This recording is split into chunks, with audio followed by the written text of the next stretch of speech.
তোর কাছে তোর বউ বড় না আমি বড়? আছে না নাই? এটা একটা প্রশ্ন হইল। তোর বউ বড় না আমি বড়? দুইজনেই বড়। তো এক ছেলে সুন্দর উত্তর দিছে, আমার কাছে ভালো লাগছে উত্তরটা শুনে।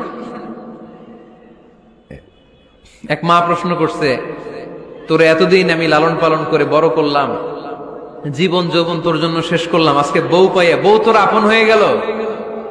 এবার ছেলে উত্তর দিছে, মা আমার মুখ থেকে মা ডাক শোনার জন্য তুমি কি কষ্টটাই না করছো জীবনে। 10 মাস আমারে পেটে ধারণ করলা, খাইতে পারো নাই, বমি করছো, খালি ওষুধ খাইছো, তোমার পেট কেটে আমারে বের করা হয়েছে, 2 বছর আমারে দুধ খাওয়াইছো, পেশাব পায়খানা পরিষ্কার করেছো, বয়স যখন 3-4 তখন তোমার আমি মা ডাকছি। এই মা ডাকটা শোনার জন্য তুমি এত কষ্ট করছো, আর আরেকবারের মাইয়া এই ঘরে আইসাই তোমার মা ডাকা শুরু করছে। যেই মেয়েটা তোমারে মা ডাকে সে আমার আপন হবে না কেন মা?